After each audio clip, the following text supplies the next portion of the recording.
قربانی ایک عبادت ہے۔ عبادت کا ہمیشہ فلسفہ یہی ہوتا ہے کہ وہ محض اللہ کی رضا کے لیے کی جائے تو قابل قبول ہوتی ہے۔ جس طرح غیروں کو مسلمان کرنا بڑی اہم ذمہ داری ہوتی ہے، اسی طرح مسلمانوں کی تربیت کرنا بھی بہت اہم ڈیوٹی ہوتی ہے۔ قرآن مجید نے لفظ تزکیہ کے ساتھ اس تربیت کو یاد کیا ہے جس تربیت کی روشنی میں مسلمان ایک خوبصورت مسلمان بنتا ہے۔ اسلام کے اندر جتنی بھی عبادات ہیں وہ کسی مخصوص پوجا پاٹ کا نام نہیں ہے، وہ باقاعدہ اپنے پیچھے حکمت رکھتی ہیں، فلسفہ رکھتی ہیں، اور اس کے بہت سارے پنہا اسرار و رموز بھی ہوتے ہیں۔ قربانی حضرت آدم علیہ السلام سے شروع ہے۔ قرآن مجید فرماتا ہے کہ جناب آدم علیہ السلام کے بیٹوں نے قربانیاں دی تھیں، ایک کی قبول ہو گئی تھی اور دوسرے کی قبول نہیں ہوئی۔ ہر امت میں کسی نہ کسی طرح قربانی موجود رہی ہے، اور پھر حضرت ابراہیم علیہ السلام نے تو اس قربانی کو بام عروج عطا فرمایا، عروج دیا ہے قربانی کو۔ تو قربانی ایک عبادت ہے۔ مسلمانوں کے اندر، اسلامی ممالک کے اندر، چونکہ تمام اسلام کی جتنی بھی عبادات ہیں وہ ذوق شوق سے اور اہتمام کے ساتھ ادا کی جاتی ہیں، تو بعض جگہوں پر پھر اس کے اندر وہ خاص کیفیت نظر نہیں آتی جو مسلمانوں کے اندر ہونا چاہیے۔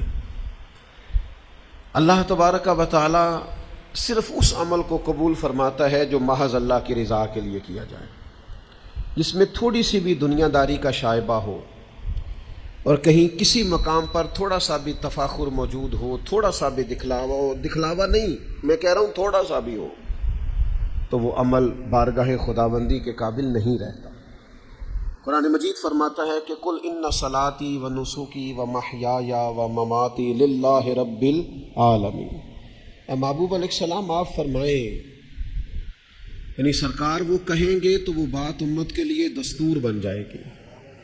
اے محبوب آپ یہ فرما دیں کہ بے شک میری نماز، میری قربانیاں، میری حیات، میرا دنیا سے جانا للہ رب العالمین، اس رب کے لیے ہے جو دو جہانوں کو پالنے والا، جو تمام عالمین کا پالنے والا ہے، اس کے لیے۔ جب تک یہ فلسفہ پیچھے موجود نہیں رہتا کہ خالص اللہ کی رضا کے لیے۔ اور پھر قرآن مجید نے قربانی کا حکم صرف امت کو نہیں دیا، رسول کریم علیہ السلام بھی قربانی کرتے، حضور پر زکوٰۃ فرض نہیں ہے، اس لیے کہ کبھی اتنا مال ہی جمع نہیں ہوا کہ وہ نصاب پر پہنچتا، لیکن قربانیاں تو دو کرتے تھے رسول کریم، دو قربانیاں فرماتے، اور 10 سال حضور مدینہ شریف میں قیام پذیر رہے، ہر سال رسول کریم نے قربانی دی، ہر سال۔ اللہ تعالیٰ نے نبی پاک علیہ السلام کو 7 اولادیں عطا کی، 3 بیٹے 4 بیٹیاں، چاروں بیٹیاں جوان ہوئیں، ان کی اولادیں ہوئیں، اور تینوں بیٹے چھوٹی عمروں میں وصال کر گئے۔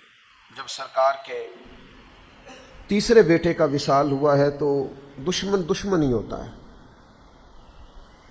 دشمنوں کو زیادہ مطمئن کرنے کی کوشش بھی نہیں کرنی چاہیے، اس لیے کہ جو دشمنی پہ اتر آتے ہیں نا، وہ پھر اس طرح کرتے ہیں کہ وہ ہر چیز کے ساتھ اختلاف برائے اختلاف ہی کرتے ہیں۔ وہ بڑے کم دشمن ہوتے ہیں، تو دشمن بھی ہوں پر خاندانی قسم کے ہوں، ہر ایک بات پر اعتراض نہ کریں، شکست کھائے تو شرم سے پانی پانی ہو، دعا کرو کہ دشمن بھی خاندانی ہو۔ لیکن وہ دشمن اس طرح کے تھے کہ ہر بات پر اختلاف، ہر بات پر شدت۔ تو حضور کے بیٹے وصال کر گئے تینوں، انہوں نے کہنا شروع کر دیا معاذ اللہ ثم معاذ اللہ، نقل کفر نہ باشد۔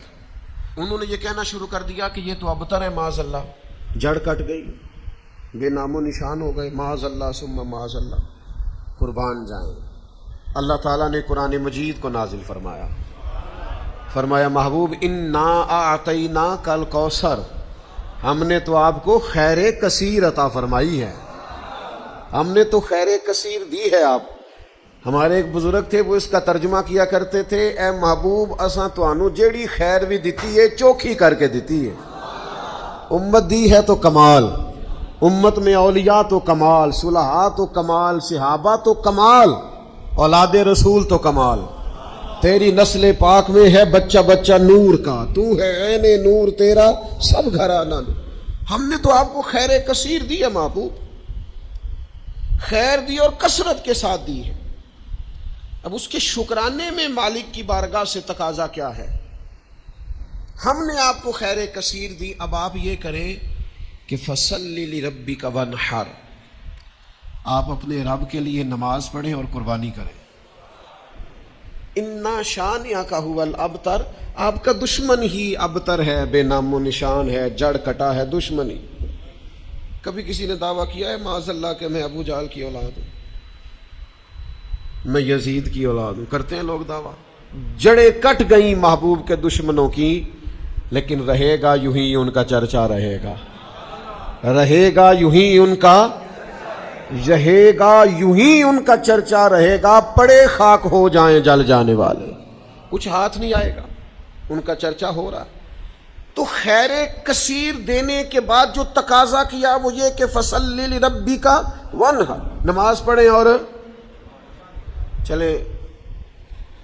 روک کے آپ سے سوال کرتے ہیں، بڑے الحمدللہ ذوق سے قربانی ہوتی ہے، بہت سارے لوگ سڑکوں پہ بیٹھے ہیں جانور لیے، خریدنے والے بھی رات کو ٹائم نکال کے ڈیوٹیاں کر کے سب جاتے ہیں، ایک بیچنے والے، خریدنے والے، یہ سارے نمازی بھی ہیں۔ تو قربانی سے پہلے تو نماز کا حکم ہے، نماز فرض ہے، قربانی واجب ہے۔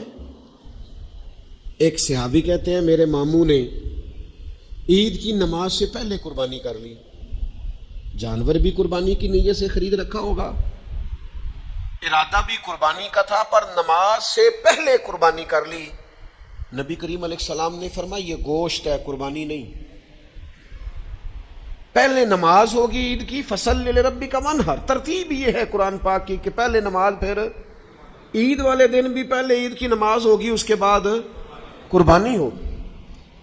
تو فرمایا گوشت ہے یہ، گویا اسے حرام نہیں کرتے، کھا لے گوشت سمجھ کے، پر یہ قربانی نہیں۔ قربانی فقط جانور ذبح کرنے کا نام نہیں، رب رسول کا حکم ماننے کا نام قربانی ہے۔ جانور کی عمر بھی وہ ہو جو شریعت نے رکھی ہے، اس میں خوبیاں بھی وہ ہوں جو شریعت نے رکھی، ٹائم بھی وہ ہو ذبح کرنے کا جو دین نے طے کیا ہے، پھر قربانی ہوگی، اور نیت بھی تقرب الہی کی ہو۔ ہمارے ہاں تو قربانی کو نا جی، میں چونکہ الحمدللہ کافی سارے جانور آنے ہوتے ہیں یہاں قربانی کے لیے، تو میں ذرا پہلے بچوں کو کہتا ہوں، دوستوں کو، کہ یار جانوروں کا بندوبست کرو، تو ہمیں ہر سال لوگ مشورہ دیتے ہیں، کہتے ہیں منڈی ویکھ لو، آخر تے نہیں کئی یاری بالکل کم سستا ہو جاتا ہے۔ میں کہ نہیں، آخر ویکھنے دی مثلاً کی مجبوری ہے؟ کیا آپ تماشا دیکھنا چاہتے ہیں؟ کئی باری جی بالکل گاہک ہی نہیں ہوتا، جانور سستا ہو جاتا ہے۔ تو میں تو سمجھتا ہوں کہ میں تو بالکل قائل نہیں ہوں اس بات کا کہ جو بیچارے 2 سال سے جانور پال رہے ہیں وہ بالکل بیچارے کہیں کہ اب بیکی نہیں رہا تو ضائع کر دو۔ ہم تو نہیں چاہتے کسی مسلمان کا بھی دیوالیہ نکل جائے، اور اگر آپ کا خیال ہے آخر میں سستے ہو بھی جائیں گے، تو ہم نے تو جتنے بھی خرچ کیے سارے اللہ کی رضا کے لیے کیے، 4 5 10 ہزار زیادہ چلا گیا تو اپنے لیے تھوڑا کیا ہے، اس کے لیے کیا ہے۔ یہ قرآن پاک نے فلسفہ بیان کیا، اس آیت کو ہر مسلمان کو یاد رکھنا چاہیے۔ رب فرماتا ہے نہ اللہ کی بارگاہ میں ان جانوروں کا گوشت پہنچتا ہے نہ خون پہنچتا ہے، یہ جانور ذبح کرتے وقت تمہارے دلوں میں جو تقویٰ ہوتا ہے وہ تقویٰ رب کی بارگاہ میں پہنچتا ہے۔ صحیح 6 میں حدیث میں لفظ موجود ہیں، حضور نے فرمایا خوش دلی سے قربانی کرو، خوش دلی سے جانور اللہ کی راہ میں پیش کرو، خوش دلی سے۔ تو آپ کیا دیکھنا چاہتے ہیں آخر؟ وہ ایک دفعہ ایک دوست مجھے کہنے لگے آپ کو بڑی سعادت ملتی ہے حرم شریف جانے کی، مجھے بتائیں جس وقت وہاں رش ذرا کم ہو نا حرم میں نے تب جانا عمرہ کرنے۔ میں نے اسے کہا اللہ خیر کرے، وہاں کیوں رش کم ہو جی؟ اس کی کیا وجہ ہے؟ 1.25 ارب مسلمان ہیں، وہاں تو ہر وقت رونق لگی رہنی چاہیے۔ روزے دے دوالے نے غلاماں دیاں ٹولیاں، اور ویکھو ایک پیا سندا ہے کروڑاں دیاں بولیاں، کیوں رش کم ہو جی؟ وہاں تو زیادہ ہونا چاہیے۔ ہر وقت مسلمان ہو، لب واہ ہیں، آنکھیں بند ہیں، پھیلی ہیں جھولیاں، کتنی مزے کی بھیک تیرے پاک در کی ہے، اور پھر کہتے ہیں ماہ مدینہ اپنی تجلی عطا کرے۔ یہ ڈھلتی چاندنی تو پہر دو پہر کی ہے، حضور مہربانی کرے۔ تو میرے بھائی قربانی کا فلسفہ آپ سمجھے، فربا جانور، سونا جانور، خوبصورت جانور خوش دلی سے ذبح کریں، اور جو نہیں کر سکتے وہ بھی خوش رہیں، ان کی طرف سے حضور نے کر دیا ہے۔ 2 جانور حضور لاتے تھے، فرمایا ایک میری طرف سے، ایک میری امت کی طرف سے۔ سیدہ طیبہ طاہرہ ام المومنین سیدہ عائشہ صدیقہ رضی اللہ تعالی عنہ فرماتی کالا مینڈا حضور لائے، پیر بھی کالے، اس کا چہرہ، اس کا پیٹ بھی، وجود بھی کالا۔ پھر حضور نے مجھے بلایا، میں حاضر ہوئی تو فرمایا عائشہ یہ چھری لو اور اس کو تیز کرو پتھر پر۔ فرماتی ہیں میں نے چھری کو پتھر پر تیز کیا، رسول کریم نے خود دست مبارک سے جانور ذبح کیا، اور حضور فرمانے لگے یا اللہ یہ میری طرف سے بھی قبول فرما، میری اولاد کی طرف سے بھی قبول فرما، اور میری امت کی طرف سے بھی قبول فرما۔ اور بڑے خوش نصیب ہیں وہ جن کی طرف سے رسول کریم نے قربانی فرمائی۔ تو میرے عزیز خوش رہیں، خوش دلی سے کریں کام۔ تھک کے بھی ہو ہی جاتا ہے، پریشان ہو کے بھی ہو ہی جاتا ہے، لو انہیں بھی ایک خرچہ پہ گیا معاذ اللہ، اس طرح بھی ہو ہی جاتا ہے۔ لیکن اگر بندہ ذرا ذوق سے لے، تو لطف لے ذرا اس کا ذرا مزہ اس کو آئے، تو پھر ذرا طبیعت دوبالا ہو جاتی ہے۔ خوش دلی سے خوبصورت کر کے قربانی کی جائے۔ نبی پاک علیہ الصلوۃ والسلام کو اتنا پیار تھا اس عمل خیر کے ساتھ کہ حضور سیدہ فاطمہ رضی اللہ تعالی عنہ سے فرمانے لگے بیٹا یہاں ذرا میرے قریب نہیں آ جاتی؟ یا رسول اللہ کیا ہوا؟ فرمایا میں تیرا قربانی کا جانور ذبح کرنے لگا۔ سیدہ فرماتی ہے میں قریب آ گئی تو کریم فرمانے لگے فاطمہ جو آدمی قربانی دیتا ہے اس کا خون کا قطرہ بعد میں زمین پہ گرتا ہے، اللہ تعالیٰ ذبح کرنے والے کے گناہ پہلے معاف فرما دیتا ہے، 70 گنا زیادہ اللہ اس کا وزن کر کے قیامت میں اجر عطا کرے گا۔ قربان جاؤں سیدہ پاک کی، کیا پیار ہے حضور کی امت سے۔ عرض کرنے لگی یا رسول اللہ یہ فضیلت صرف اہل بیت کے لیے یا ساری امت کے لیے؟ تو حضور خوش ہو گئے، فرمایا نہیں میری ساری امت کے لیے، یہ سب کے لیے فضیلت ہے، یہ سب کو ملے گا اعزاز۔ تو خوش دلی سے قربانی، ذوق سے قربانی۔ چلو نام بھی لے لے دی، فوٹو سٹیٹس تے لگے گی تو کچھ نہیں ہونے لگا، کیا خیال ہے آپ کا؟ نام بھی اگر بھینس کے ساتھ اور گائے کے ساتھ فوٹو آئے گی تو کوئی ایسا مسئلہ کہاں، قوم ساری الجھ گئی ہے، اللہ جانتا ہے۔ اتنی غیر سنجیدگی ٹھیک نہیں ہوتی، اس طرح پھر انسان خوابوں کی دنیا کا آدمی ہو جاتا ہے، وہ کسی اور دنیا میں زندہ ہوتا ہے۔ حقیقت حال والے لوگ یہ طریقہ اختیار نہیں، یہ غیر سنجیدگی ہے۔ آپ سنجیدہ رہیں، آپ نے قربانی دینی ہے اللہ کی رضا کے لیے، اس میں جس حد تک ہو سکے۔ اور یہ اخلاص ہوتا کیا ہے؟ اخلاص کے بڑے لوگوں نے تشریح کی، پر امام قرطبی کا قول بھا گیا میرے دل کو۔ امام قرطبی فرماتے اخلاص ایک راز ہے، مخلص ہونا ایک راز ہے، اخلاص ایک راز ہے۔ جناب کس کے درمیان؟ فرماتے ہیں بندے اور اس کے رب کے درمیان۔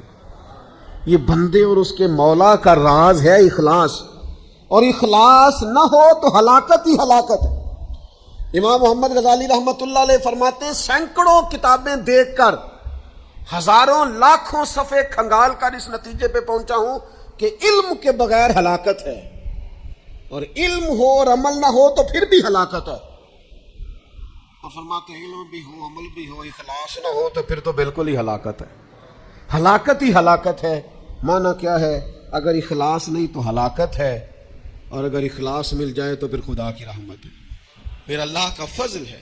اخلاص کے ساتھ، للہیت کے ساتھ، محض اپنے مالک کی رضا کے لیے، اسلامی عبادات میں سے اہم عبادت قربانی ہے۔ ہمارے ہاں نا 2-4 چیزیں بڑی قابل توجہ ہیں۔ جب آپ عبادت کرتے ہیں نا تو عبادت وہ نہیں ہوتی جو ہم طے کرتے ہیں، عبادت وہ ہوتی ہے جو اللہ رسول طے کریں گے۔ آپ اپنی مرضی سے کوئی چیز طے کر لیں، یہ نہیں ہو سکتا. لیکن نا آپ عمرہ کرنے کے لیے جاتے ہیں، خانہ کعبہ کے گرد گھومنا عبادت ہے. صفا مروہ کے بیچ صرف آپ کچھ نہ پڑھیں، کوئی دعا نہ پڑھیں، آپ طواف کریں خالی، کوئی لفظ بھی ادا نہ کریں، آپ کو اتنا ہی ثواب ملے گا جتنا نفل نماز پڑھنے کا ثواب ملتا ہے. یہ عبادت ہے. صفا مروہ کے بیچ آپ صرف چل رہے ہیں، عبادت ہے. آپ نے سر منڈایا ہے، ہر ہفتے نہیں لوگ حجامت کرواتے، لیکن آپ نے وہاں سر منڈایا ہے بیت اللہ شریف جا کے. اللہ کے محبوب نے اس بندے کے لیے بخشش کی دعا کر دی جو وہاں جا کے سر منڈوائے. کہا اللہ یہ ہلاک کرانے والوں کو، ٹینڈ کرانے والوں کو بخش دے. 3 دفعہ حضور نے دعا کی. وہاں یہ سر منڈانا عبادت ہے. آپ کا گھر میں ہر ہفتے آپ حجامت کرواتے ہیں، لیکن وہ آپ کی عبادت ہو گئی. کیوں؟ کہ اللہ نے طے کر دیے. جو وقت، جس ٹائم جو چیز شریعت عبادت طے کرے وہ عبادت ہے. 10 ذی الحج کو نماز بھی پڑھی جاتی ہے، 5 نمازیں بھی پڑھی جاتی ہیں. قرآن پڑھنے والے قرآن بھی پڑھتے ہوں گے، نفل پڑھنے والے اس دن نفل بھی پڑھتے ہوں گے، صدقہ بھی ہوتا ہوگا، لوگ ایک دوسرے سے ملاقات بھی کرتے ہوں گے. 10 ذی الحج کو سارے خیر کے کام ہوتے ہوں گے، لوگوں کی خیر خائی کے لیے جو بن پڑتا ہے کرتے ہوں گے. پر نبی پاک علیہ السلام نے فرمایا 10 ذی الحج والے دن اللہ کو جو عمل سب سے زیادہ پسند ہے وہ خون بہانا، جانور ذبح کرنا. اس دن باقی ساری عبادات بھی اپنی جگہ پر فضیلت رکھتی ہیں، اہمیت رکھتی ہیں، درجہ رکھتی ہیں. نمازیں ہوں گی، نفل ہوں گے، تلاوتیں ہوں گی. پر اللہ کو 10 ذی الحج والے دن جو عمل سب سے زیادہ پسند ہے وہ کیا ہے؟ حضور علیہ السلام جب جانور ذبح کرتے تھے تو قبولیت کی دعا کرتے تھے. یا اللہ اسے قبول فرما میری طرف سے، میری اولاد پاک کی طرف سے، امت کی طرف سے. کیا کروں میں، کیسے عرض کروں؟ یہاں جانور ذبح ہوتا ہے تو ہمارے ہاں لوگ ویڈیو بنا رہے ہوتے ہیں. وہ جس کو چاہیے تھا درد سے فٹافٹ کہتا مالک میں نے اپنی ہمت کے مطابق پیش کر دیا، اپنے کرم کے مطابق قبول کر لیا. دعاؤں کا ٹائم تھا. یہ عمل تو سب سے زیادہ پسند ہے اللہ کو، یہ قرب الہی والا عمل ہے، اللہ کے قریب جانا تھا. یہاں سیلفیاں ہو رہی ہیں، تصویریں ہو رہی ہیں، دیکھا جا رہا ہے، بڑی بڑی باتیں ہو رہی ہیں. وہ خدا کے بندو اس کو عبادت بناؤ، اس کو عبادت جانو، یہ تقرب الہی کا ذریعہ ہے. کچھ لوگ بڑے سیٹ صاحب ہوتے ہیں، بڑے نواب صاحب ہیں، وہ جانور کے قریب نہیں جاتے، کہتے ہو میں پڑھا لکھا ہوں، میں تو جناب وہ بڑا مہذب آدمی ہوں، یہ تو فلاں آدمی کرے گا. رسول اللہ صلی اللہ علیہ وسلم سے زیادہ نہ کوئی نازک مزاج ہو سکتا ہے، نہ کوئی پاک ہو سکتا ہے، نہ کوئی لطیف ہو سکتا ہے. رسول اللہ صلی اللہ علیہ وسلم سے بڑھ کر نہ کوئی سونا ہو سکتا ہے، نہ کسی میں جاذبیت ہو سکتی ہے. حسن وہی ہے جو میرے محبوب نے کر دیا ہے، خوبصورتی وہی ہے، جدھر حضور گئے ادھر ہی حسن سارے کا سارا سمٹ کر چلا گیا. داستان حسن جب پھیلی تو لامحدود تھی، اور جب سمٹی تو بس تیرا نام ہو کر رہ گئی. خوبصورتی وہی ہے جو حضور نے کر دیا. لیکن میرے عزیزوں، نبی کریم نے تو اپنے دستے مبارک سے جانور ذبح کیا. اس لیے پتہ نہیں آپ نے کس چیز کا نام پڑھا لکھا نفیس ہونا اور جناب وہ جی میرے بچے ڈرتے ہیں، تو بھائی آپ بھی ڈرتے ہوں گے جبھی تو بچے ڈرتے ہیں. یہ جی پڑھا لکھا نوجوان قریب نہیں آتا، کیوں نہیں آتا جی؟ کچھ بھی نہیں ہوتا. یہ تو وہ عمل ہے جو عمل خیر ہے، حضور نے کیا ہے. بات سنو گے تو خوش ہو جاؤ گے، بخاری میں موجود ہے. حج کے موقع پر رسول پاک نے 100 اونٹ منگایا تھا ذبح کرنے کے لیے. 63 اونٹ رسول کریم نے اپنے دستے مبارک سے ذبح فرمائے. یہ اشارہ تھا کہ حضور کی عمر مبارک 63 سال ہوگی. 63 اونٹ خود ذبح فرمائے، اور باقی فرمایا علی آپ کے ذمہ لگاتا ہوں، باقی آپ کر دے سارے. اور باقی مولا علی شیر خدا نے فرمائے حضور. اور ایک بات یہاں اور لکھی ہے شارحین حدیث نے، کہتے ہیں وہ جن کو حضور ذبح کر رہے تھے نا، انہیں باندھنا نہیں پڑتا تھا، انہیں کہنا نہیں پڑتا تھا سے ثبوت نہ منگو میں تھوں پلا نظر کرم قد ہوئی. اے میں جانا یا دل بر جانے، اے غیر نہ جانے کوئی. کہنا نہیں پڑتا تھا، کہنا نہیں پڑتا تھا. میں نے سنا ہے وہ بن سنور کر میری عیادت کو آ رہے ہیں، ایک کوئی نظریں لوٹ لیا ماہی تیرے ہار شنگاراں. قاتل نین تے ناگن زلفاں تیاں مارن دوروں ہی ماراں پر کسے نو کول بھی نہیں پھٹکن دتا تیرے حسن دے پہرے داراں تے سجنا تو کوئی کلا ہی نہیں ہے تے ہوئے پے قتل ہزاراں. حضور جس اونٹ کی طرف اشارہ کرتے نا ذبح کرنے کے لیے وہ آ کے قدموں میں لیٹ جاتا, وہ قدموں میں لیٹ جاتا اور محبوب بسم اللہ اللہ اکبر کہہ کے گردن پہ چھری چلا دیتے. اعظم جان امانت تیری, اعظم جان جان پاویں نہ جان محبوبہ میں لگیاں توڑ نبھیساں راہ تیرے وچ رول کے مرساں قدم نہ پیچھا ہٹیساں شہر تیرے دے ٹکڑے منگساں تے تیرے کتیاں دے قدم چومے ساں. اعظم جان امانت تیری تو جدوں منگ سیں میں پیش کرے ساں, میں پیش کرے ساں. عملی نمونہ حضور کے سامنے آ کے لیٹ جاتے, محبوب گردن پہ چھری چلا دیتے. اللہ کے محبوب نے نا سواریوں پر بیٹھ کر طواف کیا بیت اللہ کا. اور سنو یارو بات کیا یاد آ گئی مجھے, سواری پر بیٹھ کر حضور نے بیت اللہ کا طواف کیا ہے. پتہ کیوں؟ اس لیے کہ جب تک حضور کسی جانور پر بیٹھے رہتے تھے نہ بول کرتا تھا نہ پیشاب کرتا تھا, احترام کرتے تھے جانور. جب تک کریم بیٹھے رہتے جانور بولو براز. حضور نے طواف تک کر لیے سواریوں پر بیٹھ کر. رسول کریم علیہ السلام نے فرمایا ابو بکر جنوں اور فرشتوں کے علاوہ اللہ کی ساری مخلوق جانتی ہے کہ میں اللہ کا رسول بن کے آیا ہوں. یہ سارے جانتے ہیں, سب کو پتہ ہے, اونٹوں کو, جانوروں کو, حشرات کو, سب کو پتہ ہے. قربانی خوش دلی سے, قربانی ذوق سے, قربانی محض اللہ کی رضا کے لیے. ہمارے دیہاتوں میں نا ہم نے یہ دیکھا ہے کہ وہ جو گھر کا جانور ہوتا تھا نا قربانی کے لیے رکھا جاتا تھا. کبھی جانوروں کو کسی جگہ لے کے جاتے پانی پلانے کھیت میں تو ہانکتے تھے نا, تو ہمارے پرانے دیہاتی لوگ جو قربانی کا جانور ہوتا تھا اسے چھڑی بھی نہیں مارتے تھے, کہتے تھے بھی یہ قربانی دا ہے, یہ اللہ دے نال ہے. چارہ ڈالتے نا چارہ تو اس کو تھوڑا سا, سمجھ آ رہی ہے میری بات کی, اس کو تھوڑا زیادہ ملتا, اس کو ذرا کھل بنولا اور چلو ونڈا آخ لینے, ہاں اس کو تھوڑا سا زیادہ ملتا. کیوں؟ یہ دیکھو نا یہ لوگ ان پڑھ ہوتے تھے پر ذوق ان کا بڑا پڑھا لکھا تھا, کتابیں تھوڑی پڑھی تھی پر دل محبوب حجازی کی محبت میں پورا تعلیم یافتہ تھا. یہ لوگ انفرادی اس کے ساتھ سلوک کرتے, کہتے جانور قربانی کا ہے, یہ اللہ کے نام پر ذبح کرنا ہے, اس کے ساتھ انسیت زیادہ ہے, اس کی قدر زیادہ ہے, اس کی اہمیت زیادہ ہے. بس اس بات کو سمجھ لیں. میں اعتراض نہیں کرتا جو لوگ, اب جگہ ہی نہیں ہے لوگوں کے گھروں میں تو لوگ ایک دن پہلے جانور خرید کے لاتے ہیں, میں اعتراض نہیں کرتا, لیکن بہرحال وہ بھی بڑے معنی خیز لوگ تھے جو مہینوں پہلے لا کے جانور پالتے تھے. ایسے لوگ بھی دیکھیں, عید گزری ہے بڑی, عید کے بعد ہی انہوں نے جانور خرید لیا کہ پورا سال اس کی حفاظت کریں گے, خدمت کریں گے, اور عید پر اللہ کے راستے میں. یہ ذوق چاہیے, یہ والی کیفیات چاہیے تاکہ قربانی کی اصل روح وہ بیدار ہو.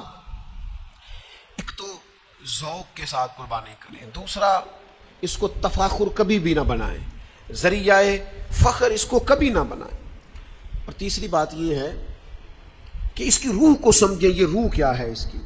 کوئی بھی عمل بندہ کرتا ہے اس کے پیچھے کچھ روحانیت ہوتی ہے, کوئی فلسفہ ہوتا ہے, اس فلسفے کو سمجھے. صحابہ نے پوچھا تھا یا رسول اللہ صلی اللہ تعالی وسلم یہ قربانیاں کیا ہیں,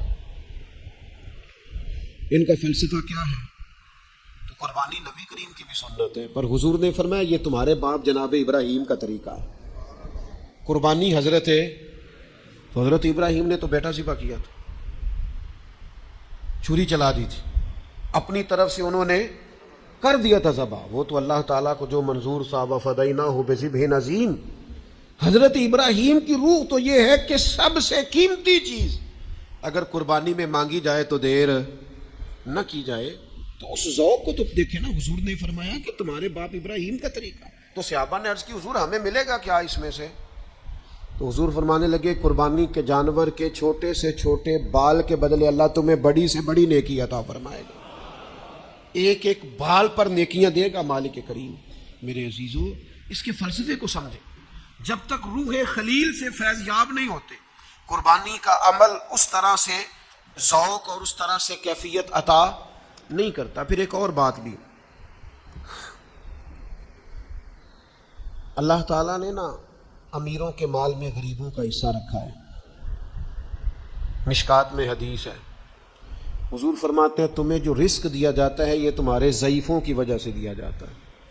تمہارے جو کمزور لوگ ہوتے ہیں نا، ضعیف کمزور، ان کی وجہ سے اللہ تمہیں رزق دیتا ہے. تم پر جو بارشیں برستی ہیں یہ تمہارے ضعیفوں کمزوروں کے سبب سے برستی ہیں. اللہ تعالیٰ نے بہت سارے امیروں کو جو مال دیا ہے نا، یہ بھی کئی غریبوں کی برکت سے دیا ہے. احسان نہیں کرتے امیر غریب کو دے کے، رب نے حصہ رکھا ہے. زکوٰۃ ہے تو دینی ہے، عشر ہے تو دینا ہے، فطرانہ ہے تو دینا ہے. اللہ تعالیٰ نے حصہ رکھا ہے. اور وہ کہاں گئے جناب شیخ شبلی جیسے لوگ جو غریب کو دیتے تھے اور ساتھ کہتے تھے تیرا شکریہ، تو میرے دروازے تک آیا ہے، اللہ کی رحمت آئی ہے، مجھے موقع ملا ہے اس کی راہ میں کچھ دینے، شکریہ. خود بھیک دے، خود ہی کہے منگتے کا بھلا ہو. وہ لوگ کہاں گئے؟ میرے عزیز، اللہ نے حصہ رکھا ہے، اس لیے اس بات کو آپ سمجھ لیں. زکوٰۃ دیں تو خوش دلی سے دیں، فطرانہ دیں تو خوش دلی سے. اتنا سوکھا نہیں ہوتا شاپر لے کے کسی کے دروازے پہ جانا. چلے آپ اس بندے کو سمجھ لیں کہ وہ عادی مجرم ہے، سمجھ لیں، لیکن اس کو دیکھ کے ہی آپ عبرت پکڑ لیں کہ آپ کو جانا نہیں پڑا، کوئی آیا آپ کے دروازے. پھر ہی چلو آپ یہی غور کر لیں کہ کوئی آیا ہے، اللہ نے آپ کو دینے والا بنایا. تو غصہ کرنا، چہرے پہ شکن ڈالنا، اجے تے اسی نماز پڑھ کے آئے ہیں تسی آ بھی گئے ہو، یہ کوئی طریقہ ہے؟ تسی تو سون ہی نہیں دیندے بھائی. کیا مطلب یہ لہجے ہے، کیا انداز ہے. ایک بزرگ ہیں، وہ کہنے لگے کہ 7-8 لاکھ روپیہ ادارے میں سیلری جاتی ہے، مدرسین کی تنخواہیں ہیں، باورچیوں کی، اس کی. تو کسی نے ان سے کہا کہ آپ ہمیں اچھا لگے گا اگر آپ دیں. تو وہ کہنے لگے یار میری اوقات نہیں ہے کہ میں لوگوں کو تنخواہیں دوں، اس لیے میں نے کسی کے ذمے لگایا. وہ میری حیثیت نہیں، مجھے شرم آتی ہے کہ یار اب میں بانٹتا پھروں. محض یہ کون لوگ ہیں جو ہر وقت اس احساس کا شکار رہتے ہیں کہ بھئی میں مسکین پرانا خادم، کسے در ملی نہ ٹوئی تے واصف یار نے نظر جو کی تھی. تو پھر واصف وہی مختصر سی میری کہانی ہے، جو بھی ہے آپ کی مہربانی ہے. تو بن کے نہ بیٹھ جائیں، اللہ سے ڈریں. جب آپ جھڑک کے دے دیتے ہیں تو اس کا ثواب کم پڑتا ہے، اجر میں کمی آتی ہے. آپ باطل کرتے ہیں احسان جتلا کر اور تکلیف دے کر اپنے صدقات کو. خوش دلی سے جانور ذبح کرنا. ایک بات اور آپ سے کرنی ہے، پھر بات سمیٹتا ہوں. عید والے دن نماز عید بھی پورے ذوق سے پڑھیں، بھاگ دوڑ نہ کریں کہ جلدی کہاں ہوتی ہے، فٹافٹ کرو، نماز پڑھو اور کپڑے بھی نہیں بدلنے. بھائی انشاءاللہ تعالیٰ قربانی کرنی ہے، انشاءاللہ جلدی ہو جائے گی قربانی، لیکن نماز کا درجہ بہرحال قربانی سے زیادہ ہے. نماز کی اہمیت بہرحال قربانی سے. ذوق سے عید کی نماز پڑھیں، خوب سجدے کریں، امت کے لیے دعائیں کریں، اس کے بعد آپ قربان گاہ میں جائیں، جانور ذبح کریں. نبی پاک علیہ الصلوۃ والسلام نے تو وہیں پہ جانور ذبح کر دیے تھے، عیدگاہ کے اندر ہی. جلدی نہ کریں، عبادت کا ذوق ضرور پیدا کریں. کسائی سے بھی کہیں کہ یار تو بھی نماز پڑھ پہلے. 3 دن ٹائم دیا اللہ تعالیٰ نے، شریعت نے 3 دن ٹائم دیا ہے قربانی کا. کس لیے دیا ہے؟ کہ آپ اطمینان کے ساتھ، سکون کے ساتھ آپ یہ کام کر لیں، کوئی جلد بازی نہ کریں. اور اس ساری عید پر دعا کریں اللہ تعالیٰ فلسطین والوں کے حق میں بھی رحمت والا فیصلہ کرے.